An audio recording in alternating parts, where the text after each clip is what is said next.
Instead. Yeah.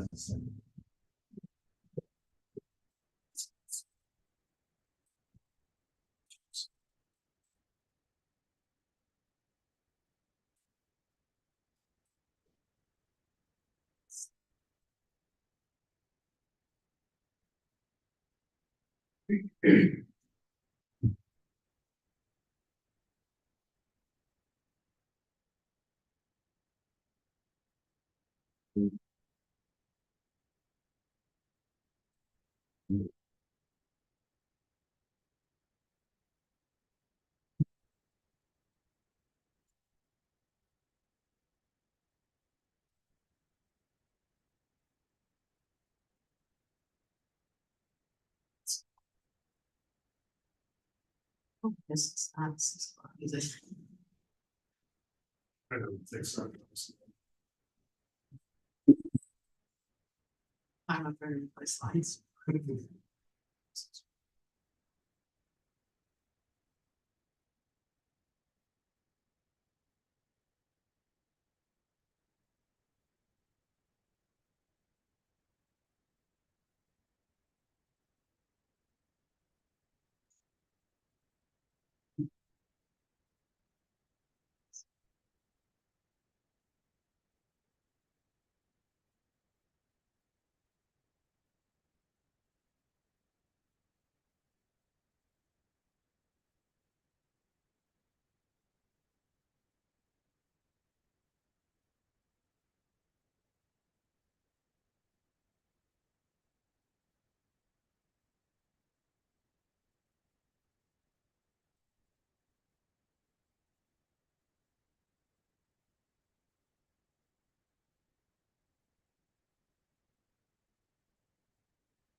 There in the board, who's it gonna be? We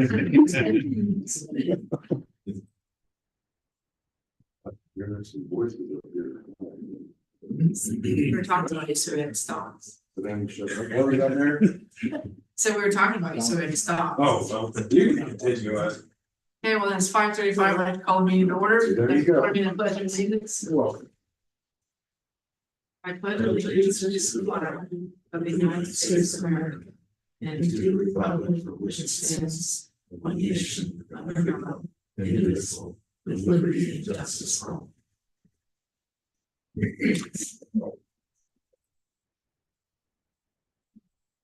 Okay, for proclamations this week, I'd like to read this one. Proclamation by City of Hiawatha, Kansas, Mayor Becky Schamberg. Whereas Community Foundation Week was created in 1989 by former President George H.W. Bush to recognize the important work of community foundations throughout America in their collaborative and innovation approach to working with the public, private, and nonprofit sector. And whereas for more than 4 years, the Hiawatha Community Foundation has made it possible for Hiawatha USD 415 citizens, businesses, and organizations to create permanent philanthropic resources for the current and future needs of our communities, from basic human needs to creating innovation solutions that transform our towns, cities, and counties. And whereas Hiawatha Community Foundation provides the opportunity for individuals from all walks of life to be that's not fair to put that word in there, philanthropists. And whereas one of the greatest ways to ensure a strong community, economic vitality, educational success, and effective community leadership is through the active presence of a community foundation that allows for local community-based endowments. And whereas together we can build a stronger Hiawatha USD 415 area and improve the future by creating community legacies to benefit all of Kansas. And whereas Hiawatha Community Foundation provides beneficial grants to our community, supports critical community causes and efforts, strengthens the nonprofits in our region, and makes our community stronger. And whereas it is critical to set aside a time to recognize the value and impact of Hiawatha Community Foundation on a regional and local level for the investment, partnership, and leadership they create across many of Kansas communities. Now therefore be it resolved that I, Mayor Becky Shamberg, do hereby proclaim November 12 through 18, 2024 as Community Foundation Week in Hiawatha, Kansas, and encourage all citizens to recognize and support the impact that community foundations, their volunteers, and donors have statewide. Okay, moving on to public comments. So Aaron, if you wanted to pop up here.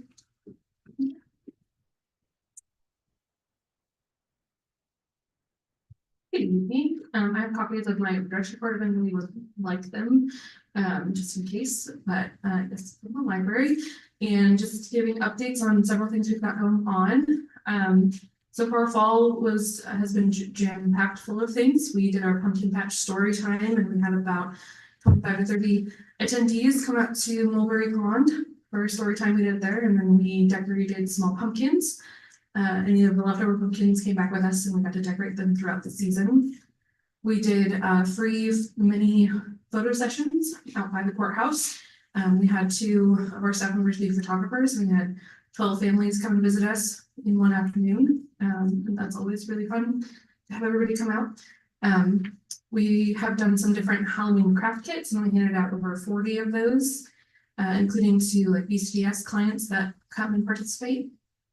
We started a new travel club with Jen Hochauer from Cruise Planners, and their first meeting had about 12 to 15 attendees, and there's already a thriving Facebook page for the travel club, and they've already planned several trips, and so that's really fun to see that being brought in. And we also got to make the 2024 Halloween Queen float for the Frolic Evening Parade.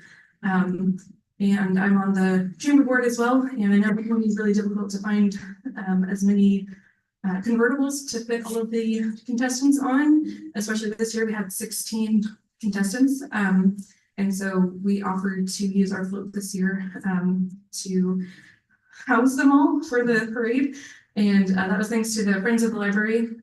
They donate to our fall programs, and the majority of that goes to building our floats. And then the Gehring family and AHRS also lent us a trailer and a truck to pull it through the parade. So that was a lot of fun. I heard positive feedback for having a float for the Queen and her court this year. We do have our elevator up and running. It was down for a little while because we had to modernize it. It's back up and running and working as it should. So we're really happy that that project is done and completed. Other things, we have our summer numbers back in, and we are at in some different spots even above where we were before COVID. We had a total of 1,166 attendance over all of our summer programs. We had 158 people sign up for our summer programs, and we had a total of 49 programs themselves. And so we did things every week for crafting with our kids. We did different things, like we had our martial arts demonstrations, and we had K-State Extension Office come out and do several things. So we're really pleased with our overall participation in summer. Other recent things is that our Friends of the Library had a really great book sale. They made just about $1,800 while they had it at the Fisher Center, and from what I've heard, that's the most that they've had ever. And we think that that's attributed to, we have great bag sales, fill up a tote full of books and get a deal. And so that went over really well, and we had great help. We had volunteers from middle and high schoolers come after it was over and box up all of their books so that the Fisher Center could get ready for their Halloween activities. And we were able to donate many of any books that didn't get bought. We, the Friends made sure that the little free libraries in town and surrounding communities, they got filled up. And then there's a charity that took all of the rest of them back. I don't remember which small town they're in, but it's a little further out, but they were able to come to the Fisher Center and load up their trailer full of our leftover books. And then I know the Friends have also done at least 30, I want to say, shirts and sweatshirts total of their 2 different designs. They have the themed of the library shirts, and they also have just general Friends of the Library design. And so they're really happy with people wanting to support them with those shirts. And then the last couple of things for my updates is that we have been awarded a couple of grants in the last month. Our regional library system, which is Northeast Kansas Library System, Nichols. We were awarded a focus grant for $15,000. And that is going to an outdoor revitalization project. So Kate Miller will do a mural on our south wall by our entrance that we're really excited about. She'll mock something up and then our board will look it over. We'll also be able to do a lot of landscaping around the perimeter of the building. We'll get to work on a lot of those spaces with local greenhouses and things. And we will also get a nice metal awning for over our south door. We currently already have $1,000 towards this project. Jerry Bruning's last donation to the library was to go towards an awning, so we'll get to finish that up. We'll get some new sconces for outside and a picnic table that will go on our east side of the building between us and the police department. We'll get to put a nice picnic table for either programs or staff for lunch and all those good things. We'll get to buy some books and materials that relate to the project and plaques to commemorate all of the different project artists and donors and things for that. And then we received a second grant also from Nichols. That is their innovation grant. And we are using that for an adult services project. Our creative hour that we have every week and our senior social that we have every other week. A lot of the $5,000 will get to go towards supplies for those two different programs we have. And we'll get to get some additional soft seating for upstairs and near our adult books, our fiction and nonfiction books for them in the large print. We'll get to get some periodicals like newspapers. We've had to stop purchasing them because they gotten so expensive in recent years. So we'll get to pick some of those subscriptions back up and we'll kind of readjust some of our layout upstairs to better fit currently our young adult section is right near the front desk and kids don't really love it when they are being watched over really closely.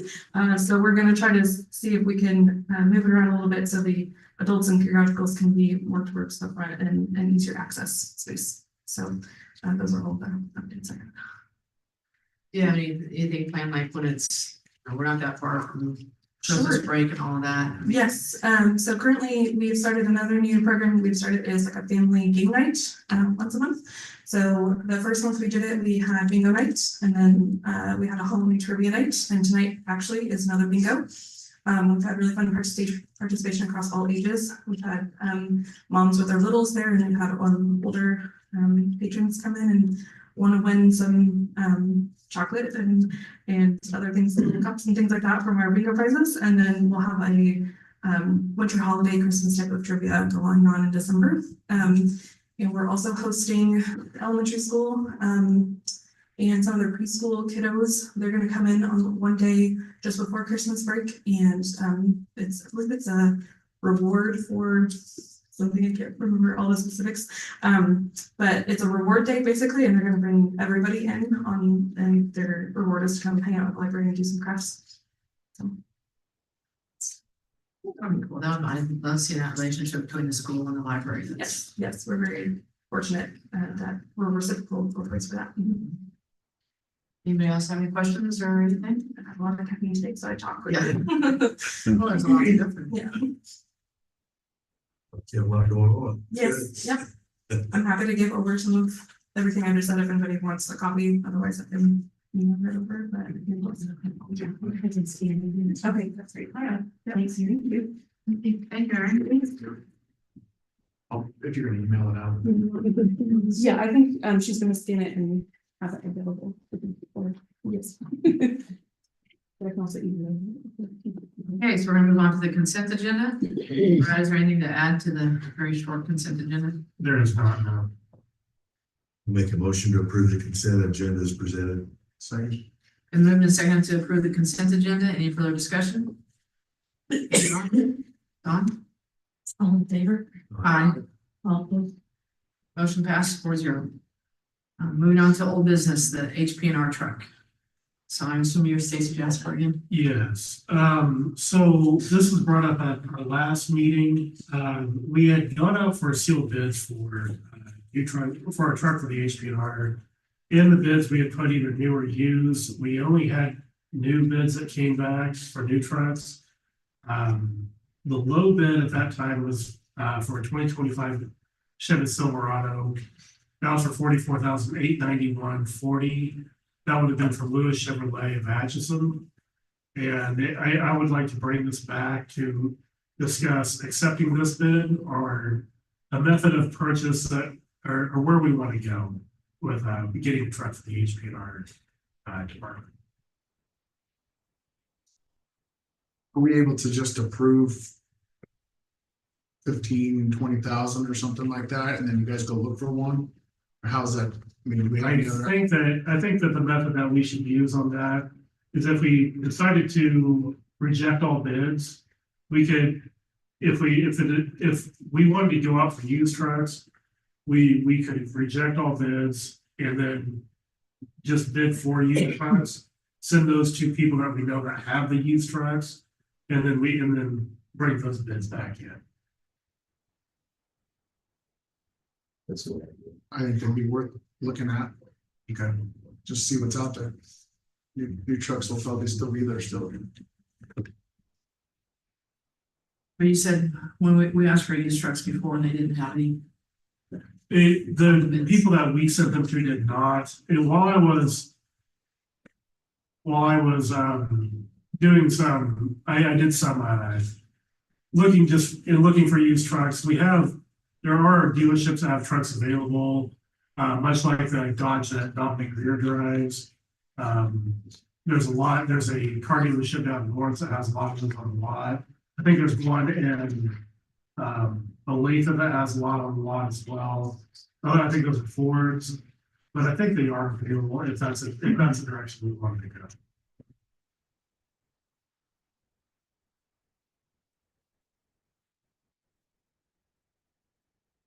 And Stacy's already budgeted for the 44,800. Yes, that is within the budget.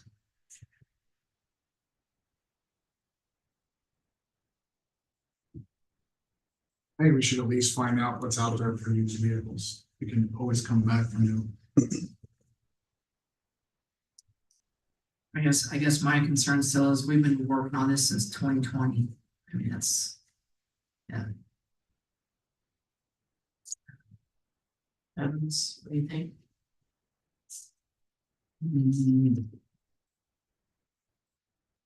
I think we ought to try to find what's out there, maybe do look at maybe for a used truck. Can we get this? Investigate a used truck in the next couple of weeks, and I'm gonna get this thing done. Yes, I can get that done. Okay. So then do we need a motion to reject all bids? Well, Yes. Or, well, let's not reject the bids. Let's just hold on to them until we Oh. find out what It's not the used market is. Okay. okay, so just, Table it for now. Good. okay. We don't need a motion to table, do we? Okay. Moving on then to item 2, the sale of the excavator. So once again, the sale of the excavator was discussed at the last commission meeting. There was no consensus on how we should move forward. Once again, just to kind of update everybody, we voted to accept the sealed bids on 10/23 of the 2023 for the excavator. At the January 22nd meeting in 2024, it was agreed to that we would get through our current list of properties to tear down before we would move forward on the sale of the excavator. And in the period of time that between demolition of, while we're waiting to demolish the properties, there's been some equipment upgrades that we've made as far as sewer cameras. I know that we bought a new sewer jet. The idea of this is so we can kind of get on a preventative maintenance plan, find out where the problem areas are as far as the sewer system goes. I know we have a lot of I&I, we have a lot of backups that, that I'm aware of. We already have the camera out. We know of a few locations that need to be fixed as of right now. And so in kind of looking at those and some of the other things that we can do with this excavator, we kind of started to think that maybe we would need to keep this excavator. And so I would like to know kind of what the discussion is on moving forward with the excavator.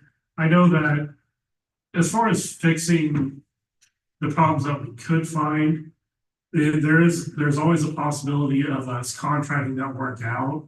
However, it would save us money in the long run if we were to keep it and do that kind of work ourselves.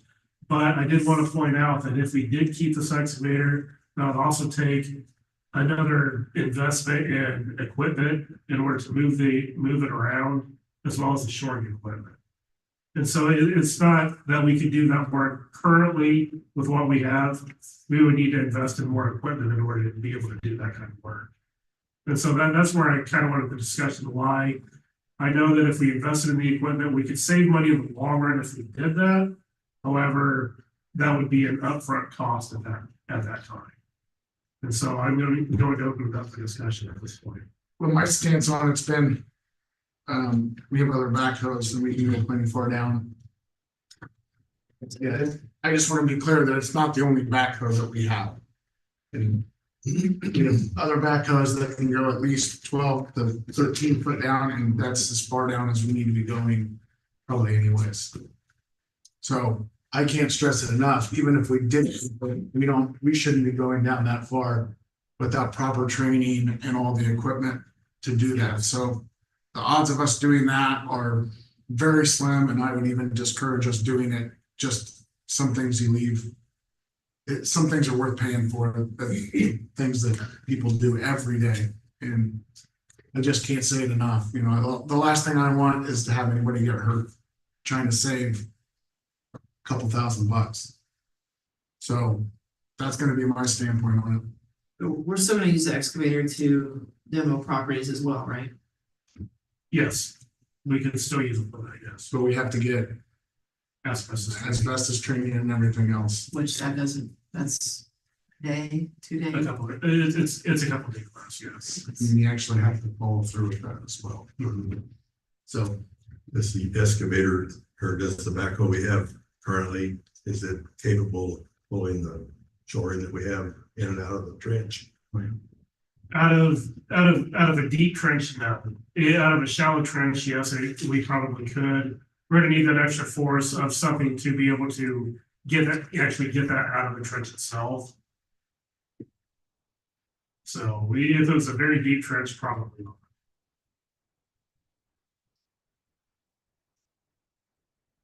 And we don't honestly even know if we need it for any of the water lines, correct? I mean, it's just kind of an insurance. The shoring is, and so the shoring is that came about we had some situations where we needed it, and so we did purchase some just in case. Those problems do arise from time to time. Just few and far between those. It's not a normal practice, no. So again, we've had a machine that we put maybe 20-30 hours on tops this year. And Right now, we have about 1,000 hours on that machine. We probably put more hours on it this year than we have in the past. And that's just because of different projects that we've been doing with it outside of just tearing down houses. We used it for some work out at the lake that we've accomplished this year as far as fixing the crossing on the west side and kind of doing some work along the shoreline a little bit. And so they used it quite a bit there. I know that we've used it to try to move some things around, especially down at the Public Works building, get the scrap out of there, things like that. And so we put probably more hours on it this year than we have in the past, plus with the structures that we demolished this year. And that's where we're kind of sitting at, is right around 1,000 hours on that machine. So the input from the rest of the staff will be, gonna be using this. I mean, can you give me an idea of what their opinion is? Do they still see that we need to find out if are we still using it? Do they still see the benefit of having it? Just, I mean, I know your opinion said we could save money, but I'm just wondering if the guys who are out on the streets, if they say that this would be a good thing to keep. Dominic, would you like to come up and give some input as far as the public works department goes? I wasn't gonna put them on the spot. But you want to spot. I mean, I can answer some, No, I but I don't, I'm not, I don't know every conversation, so I'd like to. I mean, I talked to the street supervisor, Sean Babb, and he thinks there's still enough stuff to. But I get what Commissioner Shepherd is saying though too. I mean, I'm listening to all that. But I know we have some deep spots that would take that excavator. Yes. There's several of them. Well, can we just wait till next year and see how how your camera inspection work goes and see what kind of backlog we're gonna have? I don't see why we need to be in a big hurry about getting rid of this. Cause this thing, we gotta pay for it. It's been useful this year. If our housing project comes about, we're gonna have to put utilities out there probably, put in a lift station and whatnot. Yes. I mean, I don't see why we need to be in that big a hurry to get rid of it myself. I mean, cause that camera, Bruce and Rusty's had it out every day since the day we got it. Yeah. They had it out again today. I mean, it's already, wow, yeah. Yes. But I'd just like to add, we already voted on this as a commission. That this was gonna be sold, so I don't know what's changed. And it's just like you said on the truck, we need to start moving ahead and we already voted on it as a commission that this was gonna happen and that was over a year ago. Well, we've got possible uses for this thing that I think need to be looked at. There are possible uses, but like I said, when we had to stay rev neutral this year, and as you said, Mayor, it left the city in a big hole. But here we are, we don't want to sell an asset that we're not using for $140,000. But we are using it. We have, And the I thing is- guarantee you, I get complaints about that backhoe sitting all over town all the time. I will assure you, it's not getting used enough. I will ensure you of that, because like I said, I know who has to move it whenever they do need to move it. And that's why we need to invest a little bit of money so we have a trailer. So now we're gonna go backwards. We're gonna invest even more money on something that we already decided we didn't need. So this is the problem with all this. So it's a large sum of money that we're not using. And we want to keep raising taxes because we need money, but when we have a chance to actually liquidate an asset and get some of the money back, we want to just hold on to it and let something sit. With the idea that it's good, that it can potentially save money, and that's what Brad just said, that in the long run, this could save us money. And we still have how many properties that we need to tear down? Three at this time. And I agree with Commissioner Bendorf that we paid it off. It's there. If we believe, and if the public works and if my city administrator says, yes, we think there's still a use for it, I'm not in a hurry to just fire sale and get rid of it. I mean, that's. Yeah, it could cost the city $40,000 to $50,000 when used equipment comes down. We might have already missed the mark a little bit some on that too already. So every year that we let those sit, it's gonna depreciate more and more, just like a new truck. Excavators are a lot the same. They depreciate every year. That's why people are running these every day when they own one. They don't just let them sit. There's not a business in the world that lets an implement like that sit for 7, 8, 9 months. Well, we got a road grader that doesn't get used much, and we got a pneumatic roller that sits in the shed. So we get rid of all that stuff too. Some of it we are trying to, Well, aren't we? I mean, I'm not saying I don't want to get rid of it. I'm just saying let's take our time with this and see if any of these other projects come about. If they don't, then let's look at it later. How soon are the other 3 places scheduled to come down? We have to get that asbestos training first before we can move forward. That's what I thought, yeah. And the truth is the matter that the money that we get from here, that's gonna be a short-term solution to anything. It's not, I mean, it's gonna be gone before we even blink. So we've lost that money, and then we have to end up, when we need projects, and if we need an excavator, we have to stall so we can get one, rent one or whatever. I think it's too harsh, or not harsh, it's too hasty for now. So we gotta remember the safety of this. And we're saying this for a reason that we're not capable of being safest about doing it. We've got to spend a lot more money to do this. And it's just not quite honestly worth it. We didn't even have a backhoe float like this for years. How many years was it? 30 at least? This is the first time that we've ever had one this large. I think they had one in the 70s, but Did they? I don't, that was weird. for me too, so. Yeah. But it's been, we've got by with not having a backhoe this year for years. And so, and we have several other backhoes, and I'm gonna be very honest, everybody that repairs lines in town mostly are using mini hose. Yes, I would say though, as far as what they've done in the past, in my experience here with the city. And from the stories that I've heard, we used to use backhoes in different ways, that is true. But they also used to do that at one point in the past without the proper shoring equipment in order to do that kind of work. We stopped doing that kind of work altogether. We haven't really had a dedicated line flushing program for a number of years. We haven't had a dedicated camera program for a number of years. They stopped doing that kind of work. I know Dominic had a time over by Casey's where a trench collapsed on him. By the North Casey's, that's 14 foot. That was in 07. My first, well, I came in 06, 07, and that's when Dave said that was enough. And so safety has been something that I've been talking about for years as far as trench safety goes, having been down in holes. I mean, I've been down in holes that were overdug, that were safe, that were legal. But as far as us getting into alleys and doing this kind of work, we would definitely need to have the proper type of equipment in order to do that.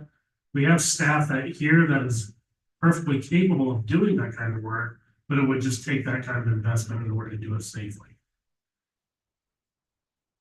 Yep.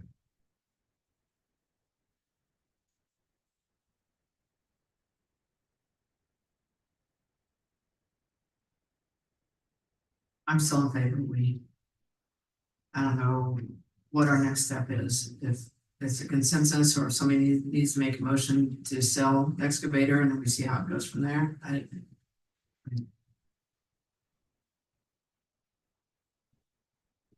We've already had a motion to sell the excavator. Done. I would say that moving forward here, we would need at least some kind of a consensus on if we're going to do that, when we're going to do that. Are we going, or we are going to wait till after we tear down the properties to do that? I was gonna say, if we're going by that motion, then I believe it said that after we after we demolish the houses that are on the list. So we still have to get that done. That was over a year ago, so why weren't the houses torn down? Still working on it. The people were given until July to come back. It took us a couple of, we had to get a resolution together in order to make that all legal. That took a little while after that date in July. And now with the asbestos training, it's just kick that can further down the road.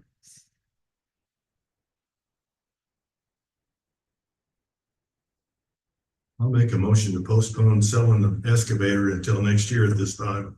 After we need to have the houses tore down, and we'll see where we're at with our workload at that time and then proceed accordingly. Is next year, January 1st? January 1st is fine, 2025? 2025. No, 2026, that's a year from now. I'll second that. So it's been moved and seconded to postpone the sale of the excavator until we find out the workload in January of 2026. Any further discussion?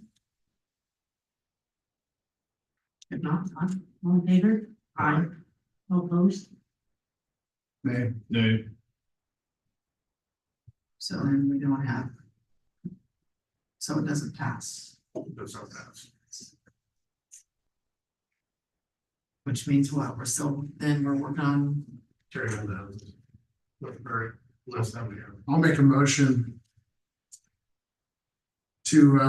move forward with the motion that's already on the table to sell this backhoe. For the, I should say excavator. And do it right away.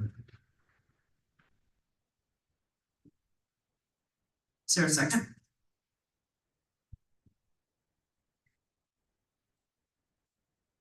Then the motion dies for lack of a second.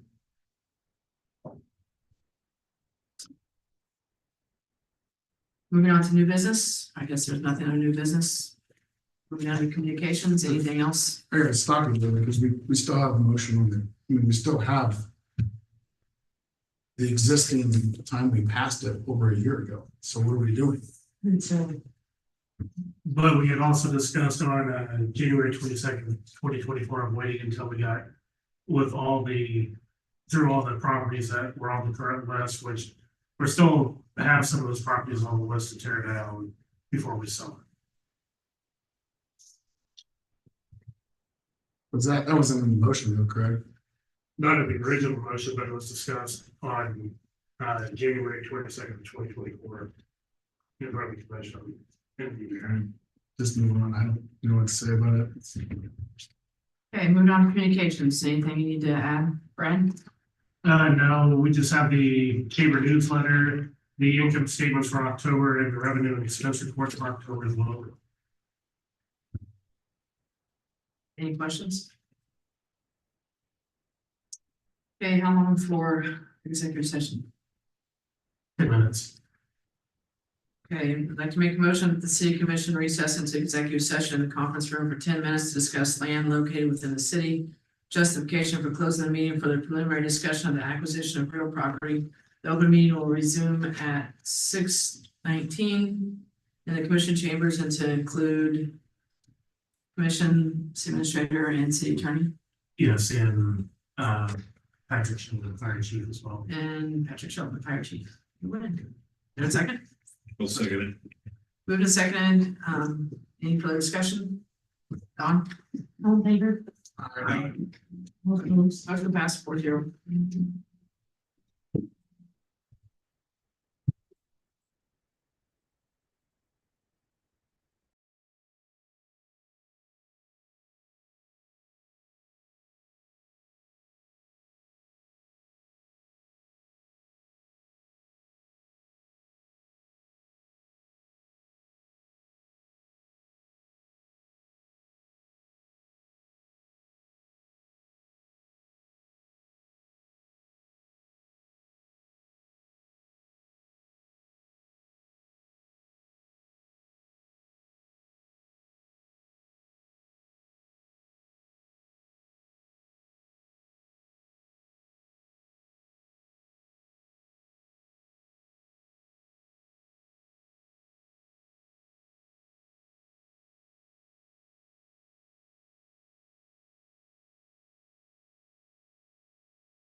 I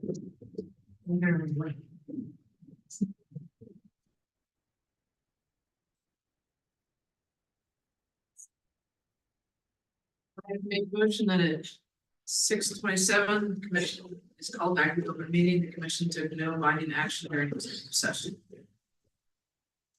Second. Been moving second, any further discussion? Not on. All in favor? Opposed? Motion passed 4-0. Moving on to city administrator comments. Yes, so the Brown County Humane Society had come to us and requested some funding to help them with really what this funding is, what they're targeting this for is they want to be able to subsidize spaying and neutering of animals here in the city of Hiawatha. They had come to us and asked for our support. We gave them some direction to get back with me and say, well, how much are you looking for? They got back with me, and the number that they're asking from the city is $5,000. And this is going to be targeted to help spay and neuter pets here, try to keep that overpopulation down, to try to, and it helps keep the strain off of the Humane Society itself. And that's what that money would be used for. And so I would, I think I know personally, I think that I would recommend that we do give them 5,000 to help subsidize that spaying and neutering. I think it's a great idea. And I would ask for a motion to donate $5,000 to the Brown County Humane Society to subsidize spaying and neutering here in Brown County. This is pets that they pick up that are in town and then they go out there. Well, what this is, and so what they do, they have a voucher system, and so for people that have a hard time affording the spaying and neutering of their pets, they can go to the Brown County Humane Society and get a voucher. They work with the area vet clinics on this, and they go out there and they actually get that done at the vet clinics. Don't they bring in a lot of animals from out of town? I know they sell it. Well, they don't. A lot of the animals that they get in, they bring in a lot of animals from around the area, but they give these animals. Well, they don't give them, but when people come to get these animals, they come from all over the country to get these animals. And so I know when the last time they were here, they said they've had, states away where people come and look on websites to kind of adopt animals. And so really, but this money is really kind of targeted for that spay and neutering program. I know the Humane Society sure does do a whole lot for the pet population in this town. I would like to make a motion that we agree to subsidize the Brown County Humane Society $5,000 that goes toward the spaying and neutering of pets. I'll second it. Been moved and seconded to donate to the Humane Society. Any further discussion? Don? All in favor? Aye. Opposed? No. Motion passed 3-1. Moving on to the trap shooting club, ribbon cutting. So the trap shooting ribbon cutting will be on Sunday, November 17th at 2 p.m. And they want to extend the invitation to the city commission to come out and attend that. I would encourage everybody to go out and have a look at the work they've done out there at the old Saddle Club. They've done a tremendous amount of work out there. It looks great. I do believe this is going to be a really nice thing for the city. So I just wanted to pass along that they extended that information. You said 2? At 2 p.m. Yes. And is there a street address? That street address I'm not sure of. It's where the burn pit is. It's but I'm not sure of the actual street address. I'd have to look that up.